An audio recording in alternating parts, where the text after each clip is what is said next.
Hey everybody, Ty here. Thank you for tuning into this episode of the Small Liquor Hunting Podcast. Whether you're watching this on YouTube, because there is a video version of this, or you are listening on your podcast platform of choice, I want to start this episode with just thanking you. I've taken breaks in the past. Many of you know that this venture of mine has never been one which I have made into a job, made into a um, budgeted part of my income, which is one reason why I've never taken sponsorships or advertisements and such of that nature, not only to stay away from restraining my ability to be transparent and honest, but just the mere fact that then it would become a job. And the luxury of being able to step away when chaos ensued in my life and health issues and other things with my family members, it was a blessing to be able to do that. But I want to say thank you to start this episode off because many of you reached out once you learned about various things and offered up your prayers, your encouragement, and it means a lot. It is an incredible thing when you just know people know and you know that people care. So thank you from the bottom of my heart. And let's get this episode started where I'm going to attempt to play catch up and attempt to kind of share where I'm at this year because for some reason some people find that interesting, but I think a lot of people are going to be able to relate to it. And hopefully I can provide some encouragement and some reflective thoughts that maybe your discouragement's getting the best of you. And hopefully this episode will help you.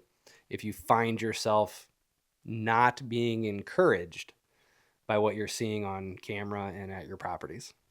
Let's get this episode started. All right. Those of you who are watching the video could probably see my cup. And if you can, I don't know if you can see that. Maybe I can zoom in post editing, but got this up at the Gunflint Trail at Trail Center. Amazing food in the middle of that road. That is up in the northern Minnesota wilderness. And I shared on my Small Acre social media about the trip, the much needed trip of just rejuvenation and recharging. It was the fourth time that my father, my brother, my nephew have went up there together to that lake. We've gotten to know that lake. The fishing is usually phenomenal. I don't know if I would say it was phenomenal this go around. We caught a lot of fish. We just couldn't get into giant fish.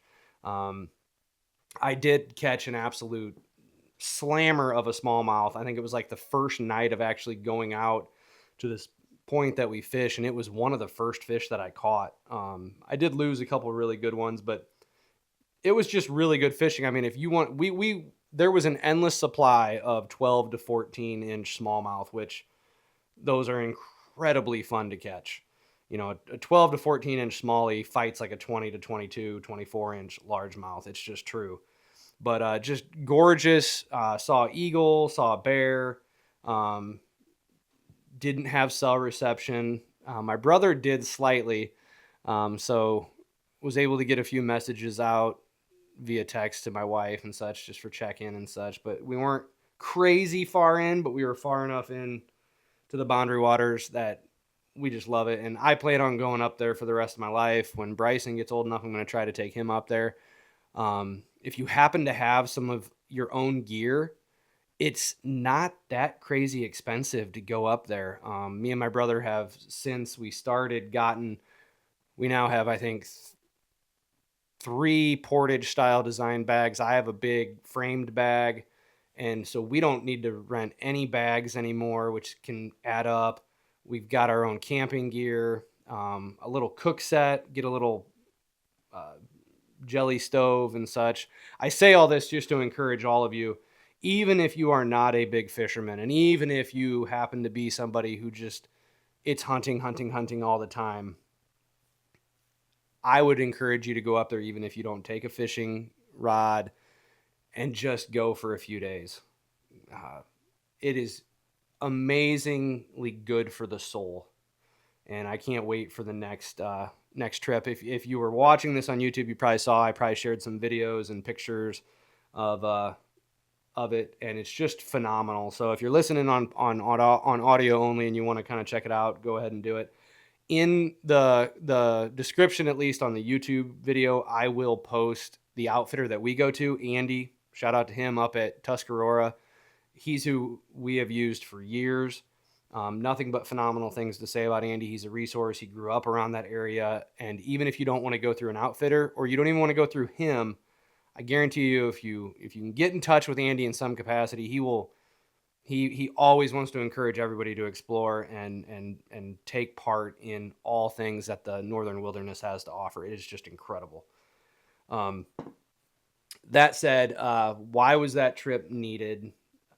Many of you know that, and I've shared, there was a Chasing Giants podcast episode where I had the Sunday night prayer, where I shared the experience of where my wife had some very significant heart issues one day.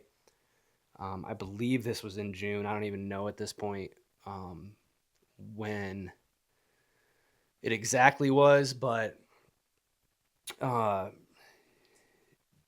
they could not get her heart to stop racing at over 240 beats a minute, and I'm not exaggerating when I'm saying they could not get it to stop.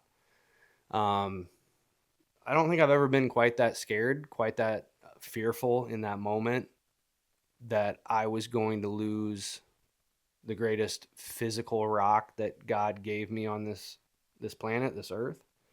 And I began to have those images of what do I do by myself with my, at that time, 5-year-old son.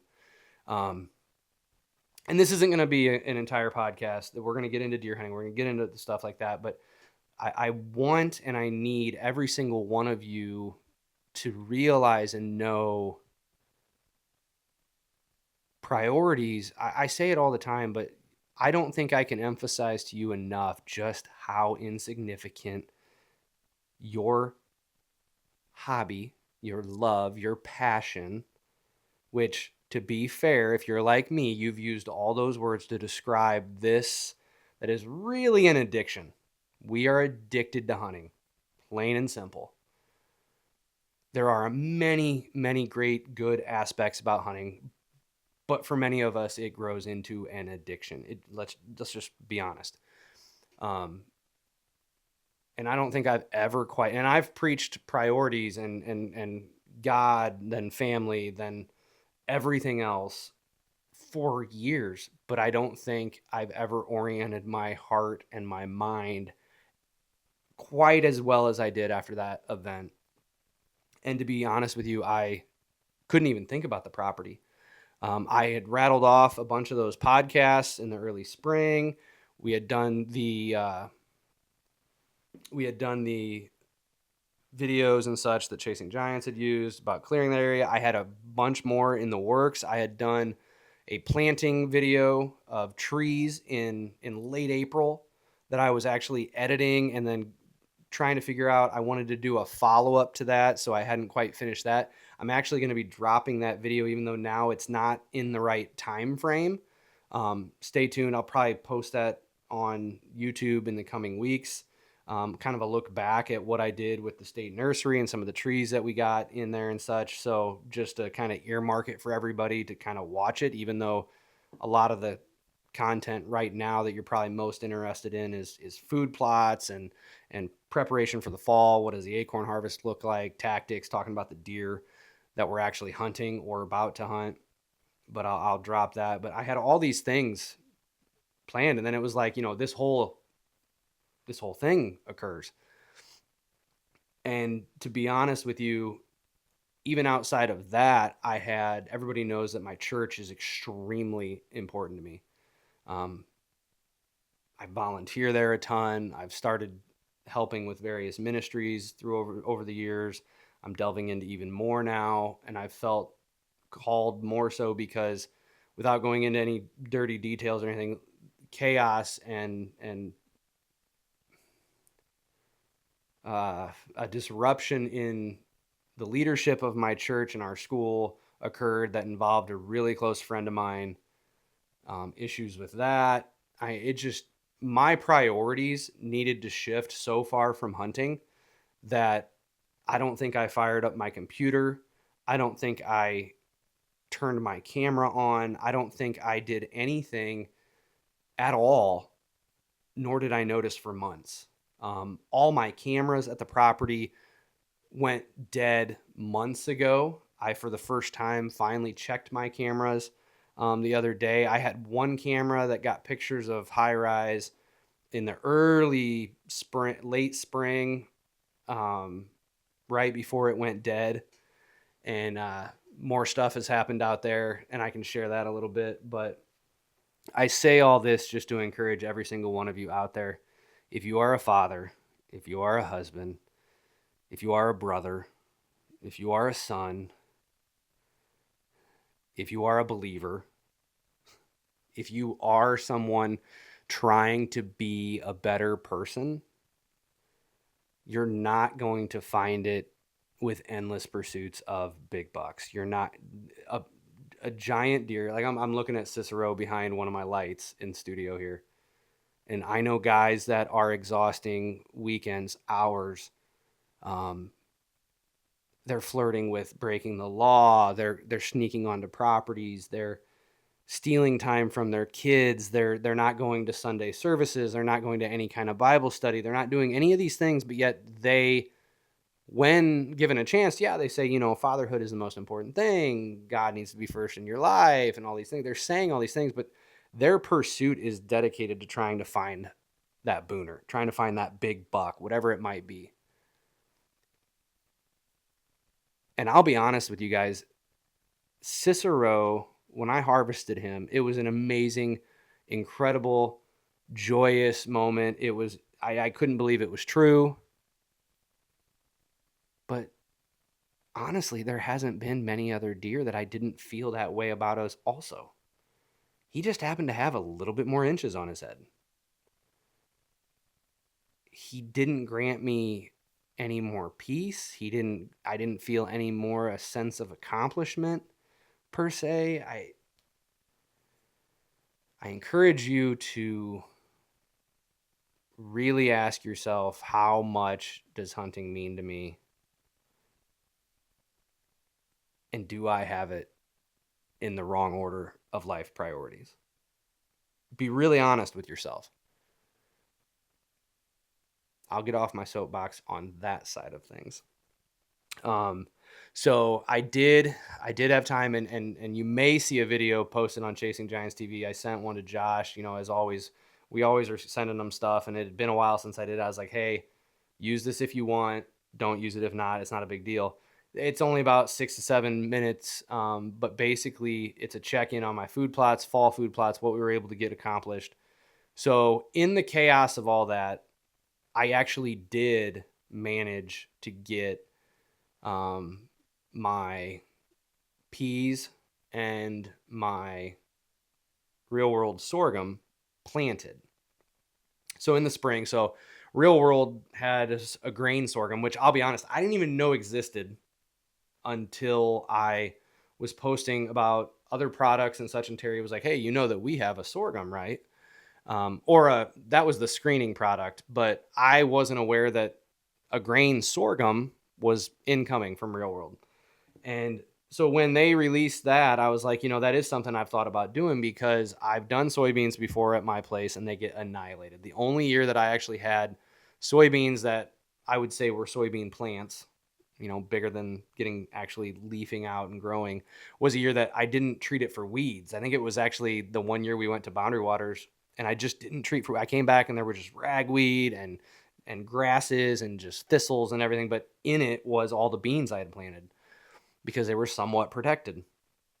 But that's not necessarily what I want to have be my spring, because it just sets me up for more weed issues in the future. I'm not controlling it, whatever, blah, blah, blah. So then, if many of you remember last year, I did a lot of buckwheat and mixed some sorghum in. Now, this was just grain sorghum bought at the local ag feed store. And I really enjoyed that process of terminating that come the fall. It went great. You know, by that time, most of the buckwheat had even already headed out and seeded out. And some of that was going to get replanted by me flattening, brush hogging, whatever methodology you wanted to do. I think what I did was actually lightly disc. I spread the seed, then lightly disked disked in one spot and then also mowed in another. Two various different factors with my fall thing. So this year, what I was able to do was when I finally in the chaos went back to the property, I was met with pretty encouraging results. The sorghum had over germinated. Now, mind you, I was unable to go back for any type of follow up fertilizing. I had some liquid fertilizer at the time of planting. I believe I spread a very minimal amount of like a 50-pound, probably about 100 pounds per acre of just triple 12, just general balanced fertilizer pelletized as well as that liquid. Um, and we got great rain and it over germinated. The germination rate was phenomenal. I wouldn't be shocked if it was plus 98%. And that meant that I had pockets that just were too congested. These plants were choking each other out and they weren't able to seed head out real thick or lush. The stems were pretty thin. Sorghum stalks can get like corn stalks pretty much. And so where it was thinner and around the edges, it did phenomenally well. But the most impressive part of it was how well my cowpeas had done. Now, cowpeas are more of a summer legume. They do better in the heat of the summer months than what a lot of people use for plots in deer, and that's Austrian winter peas. Those are, of course, better suited. They grow much more phenomenal, I guess you could say, in the fall and such. And I love using peas in the fall as well. I just love peas in general. The deer love them. They're an easy growing crop. They germinate well. They have a pretty high protein content. They're not the level of soybeans, but they are so much better than a lot of the other products that people will grow in the summer. And I like them. I love having them. If they get really bushy, it's rare that the deer let mine get like that, but I know guys that like using it in conjunction with buckwheat, and we have no weed issues because whatever is trying to grow is choked out very easily. So the peas were literally, we went back the weekend before Labor Day. So it was like 2 days before Labor Day. And that was the day we had to do things. And we did a lot of stuff that day.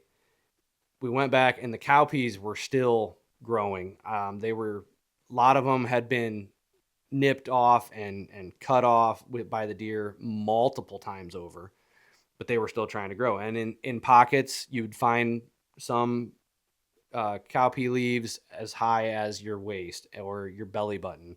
And I'm 5'11", 6 foot, just under 6 foot, and so you're talking 3 foot plants at least. And the deer were finding them, they were nailing them out on the edges. The plants were just absolutely cut down, and I'll probably show some videos on YouTube of that. But so what I did was I chose to broadcast my Brassica blend, which everybody knows I use Plot Topper by Real World. It's a blend of purple top turnips are in there. It's got some, I know it has some beets in it. I know it has some radish in it. I think a small amount. I'll try to remember to throw the mix up. If I don't, you can go to their website. Just search fall plots, purple top turnips, or plot topper is that mix. And I also planted or purchased 250 pounds of cereal rye at the local feed store. It was only $16 and some odd cents a bag, which again, I will say to my death, cereal rye is by far the most bang for your buck, good for your soil, and attractive to deer seed that a guy can buy. It's so easy. It's cheap. Yes, I'm not going to purposefully ignore not having diversity. I would not encourage, instead of having some clover and some alfalfa and some chicory and some turnips and kale and radishes and soybeans and some corn and sorghum, you should just have cereal rye. No, that's a massive misinterpretation of what I'm saying. But cereal rye is just phenomenal. It can fill in the gaps of when you have plot failure in sections. It can be planted so late. I mean, you guys have seen it in the past where I have planted that stuff after October 1st in our area. I've planted it as late as I think almost Halloween. And with a warm November, as long as the temps don't continue to be night and day below freezing, you'll get germination of that stuff and you will have food. So it's just phenomenal. So what I did was I broadcast all of that. And what I typically do is in sections, I will do a basic recommended rate of plot topper, and then probably about 50 pounds to 100 pounds per acre of cereal rye over it. And then in areas where I did that the year prior, if I can remember, I will do 150 pounds to 200 pounds of cereal rye with maybe a pound or two of plot topper dusting on top of that. So more leaning towards the cereal grain in one section, more leaning towards the brassicas in another. It just helps kind of mix the soil, what's growing in the soils each year, kind of mixes up, helps me observe what the deer are doing. But I basically broadcast that into everything and then brush hogged. So I'm broadcasting that into the standing sorghum, into the peas, and then I brush hogged down sections that were just, the sorghum just wasn't going to really provide a lot of seed head. Because at this time, most of it was already probably at the stage where I wasn't going to be able to make much of an impact. However, we did hit what sorghum we left with some liquid nitrogen. Just, it's not going to hurt it. It was still green. It was still growing. It wasn't dying yet. So Pops and I were like, let's go ahead and hit it and see what happens. Sorry, I can tell I haven't done this in a while. My voice is starting to lose my voice. Needed a sip of my coffee. But that worked really good. I, even in the video, if they do end up using it, you'll hear like, that's exactly what I'm going to do next year for my fall plots. I think I've fallen in love with the concept of using sorghum in that capacity. I can't grow corn, NutriCrave corn. The deer will annihilate it. I had a buddy plant 4 or 5 acres, I think it was. If Ryan corrects me, I'll try to throw it up on the screen at a later date or something like that. But he couldn't even grow it, and he's got food everywhere on his farm. So NutriCrave corn's out. I've tried soybeans in the past. That hasn't worked out. The deer annihilate it. I don't have big enough plots. Buckwheat and peas has worked in the past, but I was like, it'd be really nice to have that vertical cover and structure of like corn, but not. So sorghum's always been something that I've wanted to try, and I just finally did it. And I got to say, I think if I would have cut my seed rate instead of broadcasting heavy, you got to remember, I'm not no-till drilling this in like 95% of the people that you see out there, because they have those $40,000 tractors and the $20,000 drills.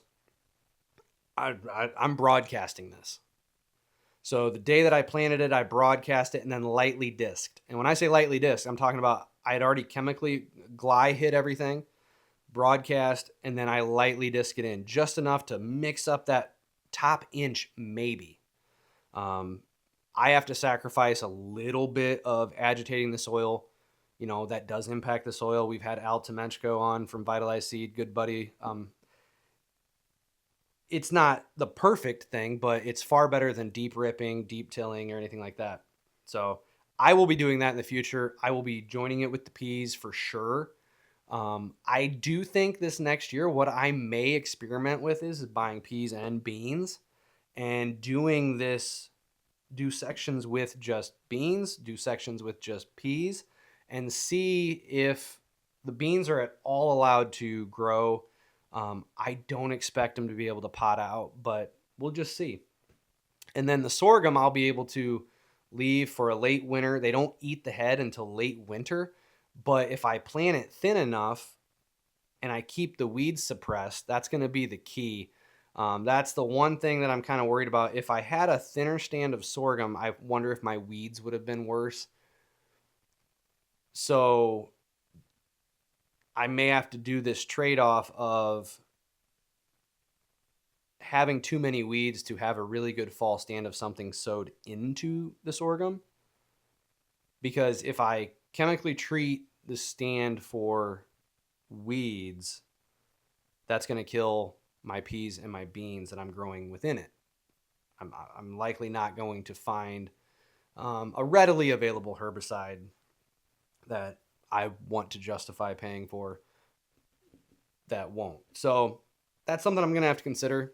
I'm not sure what I'll do on that front. Maybe that's the experiment I do sorghum and peas like I did this year, kind of manipulate the rate a little bit more and try to maybe halfway through the life expectancy of the growing period when the weeds, before the weeds head out, go in and treat and just sacrifice the peas along with it and experiment kind of what it is. We'll see. But I am encouraged. The bad thing is I planted that. It is September 12th, and we would have planted that about 14 days ago. And I think we've gotten rain. I know we got rain within 4 or 5 days of that planting, and we got a little bit of rain the day after. But then it's been dry for like 7-10 days. Like heavy dews in the morning. That's kind of my saving grace, I'm hoping. But again, a lot of baking can happen in the areas that doesn't have the thatch that has fallen from the sorghum. So that's kind of what I'm hoping the saving grace is. I got enough seed covered with that brush hogged sorghum stalks and peas and weeds, obviously some in there as well. So that's what I got going on food wise. What I will share with you guys is everybody knows my property. I deal with a lot of different things. I've dealt with a lot of trespassers over the years. Lord knows I've dealt with that, but my property, the way it kind of sets up, it's semi-urban. I got to deal with a lot of neighbors, both, and I'm not talking from a hunting perspective, just improvements, meaning structures and buildings and businesses and stuff. And so this summer, I went out there one day and discovered that, oh, the one of my neighbors is expanding a building project. And I was like, great. And to be fair, before my last camera finally died, every now and then I was still monitoring stuff that was happening on my phones, even in the midst of the chaos. My Wi-Fi, and which I now have 3 Wi-Fi out there with batteries still. Right now I have 1 that's starting to get low. But I was not getting the bachelor groups of bucks like I normally do. My property has always been a phenomenal summer spot to get some pictures of some bucks. There's always a group. High Rise usually has a group of 3 to 5 bucks. And believe it or not, now I'm not a Don Higgins level 180 or bigger before I even notice you. Now, that was kind of a joke. Don would shoot a world-class 160, 170 8-pointer because that's a world-class 8-pointer. I'm just joking. But High Rise, I mean, there was one year, there was 3 shooter bucks in his group of 5. It's not like he used, there has been a few years where he has been with just an onslaught of yearlings or young bucks. And then there's been some years where he's summering there, and then there's another group. And then there was this one buck that would always kind of summer by himself, it seemed like. So this year though, nothing. And to be honest with you, for a time frame, there was very, very, very few even doe pictures. So it just struck me as odd. Well, I learned why. So the neighbor was going through a building project. There was construction going on at times, right on the property line or very close to it. And it was in one of my main bedding areas, was one of the closest sections to this. So in essence, I have 2 primary bedding options on my property. And, we're not dealing with massive property. We're talking about less than 23 acres. We're a little bit over 22, I am. And so if you eliminate one bedding option, you eliminate, in many ways, the other one's disturbed as well because you're not very far from it. That was one of the primary bedding options. I would say it's the best bedding option, and it's where a lot of those bucks like to summer, typically in the past. And mature bucks are just a different breed. This summer has taught me that, again, it's just confirmed it. And while the doe groups, they have not missed a beat for the most part, except for when they kind of broke ground. But after a couple weeks and it became normal, even though they were out there banging away, building, laying beams and walls and floor and concrete and such, I have a doe family group of 5, and then another one that looks like it's a single with 2 offspring. They're, especially that group of 5, they're there every day, all over the property. I mean, I had pictures of them this morning on every camera I had from about sunrise till 10:30. I mean, they were still milling around, working their way around the property. They were going into the bedding area by where this construction's at. So I mean, I say all this because I'm encouraged that the deer are going to be fine, but I don't have a shooter buck on camera right now that has appeared since the early growing stages of velvet. Haven't had a single buck picture. Those cameras have been up and operational now, finally, due to the chaos of everything, for about 2 weeks. And in that time frame, I would have expected personally at least a nighttime picture, even though I knew the mature bucks are not comfortable enough with what's going on to be residing on my property daily. I really expected to see a shooter buck at night, and it just hasn't happened. So, am I discouraged? Sure. Um, but I know that come October, I have a lot of does on my property, it seems. And I always seem to get more that come in because I don't disturb my property nearly as much or in the same manner as a lot of the area that does get disturbed and hunted. Um, and not all disturbance that I'm speaking to is hunting. My place just becomes a little bit of a refuge. Once the ag fields start getting harvested, my food becomes a much bigger resource for them. So I'm still hopeful that I'm going to have some mature bucks, like always, come in and circle in. Does this mean that, like a normal year, everybody knows that on my place, there's almost every single year, I am waiting for that perfect moment in the first 4 days of the season where I can move in on a big buck like I did Cicero. I probably will not have that play out this year. Now, we are right at that stage where velvet is dropping, horns are hardening, and the dispersal into fall spots are occurring. So I could see there were some really good younger bucks last year, some that are like the size of this one if you're watching YouTube, that I passed up, that I got good video of. One of those could move in. They didn't spend their summers here, but they could move right in. And as long as they're not disturbed too much by what's going on off the property, maybe I will. And we'll just have to play it by ear at that point. But a lot of the other places that I've hunted over the years, we've lost. Many of you that knew the swamp property, that's gone. The river bottom property where Dad shot that absolute old giant after hunting for like an hour one afternoon. I still don't believe the text when he sent me, because he was like, I felt like I just got the ready and hunt, like he was good to go. He was in the blind, he was set up, and I just shot a giant. And I'm like, what is going on?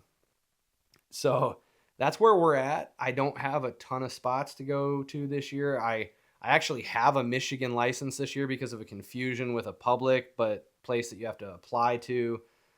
Like, it's open to the general public, but you have to go through an application process. There was some confusion as to what happened. They moved on from my name, even though I thought I was in. No hard feelings to them. They've been great to work with. I think it was just an honest mistake. But I have a Michigan license, so I don't know what I'm going to do with that. I may try to hit some public land at some point and just maybe try to kill a doe, or just go up and have fun on the ground. And if a good 2-year-old walks up, try to kill a buck on the ground, on Michigan public, on ground that I don't know much about. So we'll see. I'm not planning on going anywhere out of state other than Michigan this year. Pops's property is looking good. It's been really dry, so his place has been able to dry out. It's actually given us some hope where in the future he has, and I have a couple things that I think we'd really like to try to do, in hopes that it does stay like this and there is a dry year, because I think in his river bottom, and for you guys to have river bottom, that you never know what the fall is going to be. It could be, you could be sloshing through 6 inches of water everywhere, or it could be dry. I think having the ability to have food in those situations, like I'm just thinking this year, man, if we had prepped an area from spring green up and kept it killed just in hopes that it would be as dry as it has been, to where that bottom could grow stuff, even if it's a pocket or a trail system that you throw cereal rye in, the phenomenal drawing power of that in the middle of a river bottom, I think it almost seems like it might be a cheat code to accomplish some things.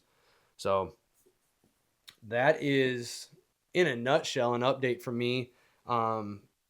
I am shooting the new, what is that? The Lift X 29 and a half.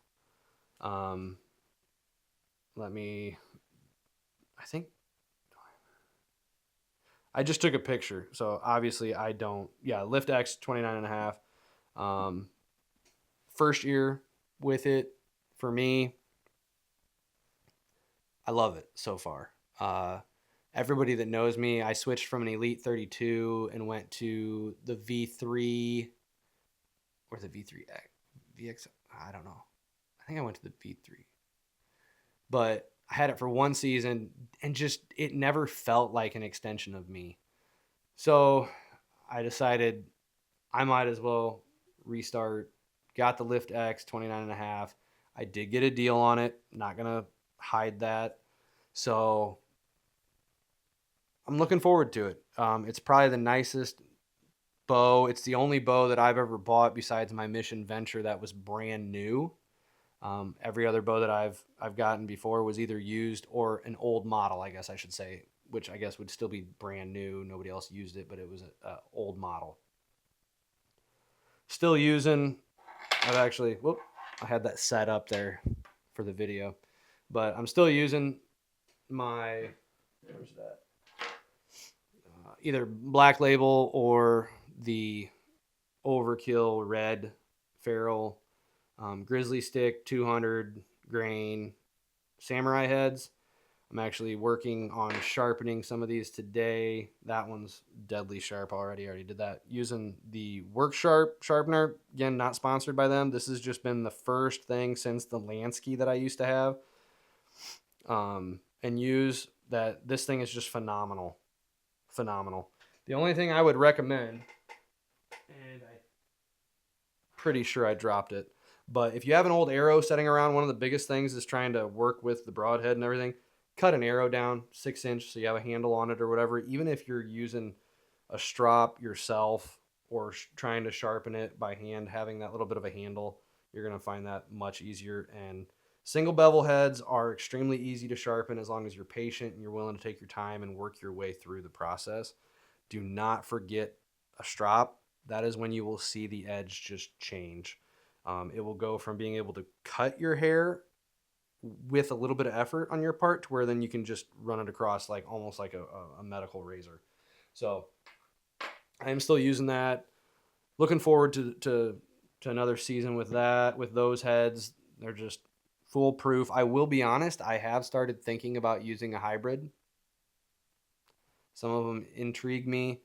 I like the idea of the hybrid where I have a fixed blade in case something goes wrong, but I also have like an 1.7 inch, an inch and 3/4 or a 2 inch cutting diameter mechanical. It's going to fly open, and if I don't hit bone, it's going to do amazing things on soft tissue. So there's just, I'm still a heavy arrow guy. I still am shooting the same arrow setup. I didn't change that. But other than that, I mean, we'll see how much time I have to hunt. Who knows? Life has been crazy, but let me know what you want to hear, what you want to hear me talk about, what you want me to share. I did expand my food a little bit this year, and I genuinely think this next year there's a few more pockets on the property that I'm going to expand even more.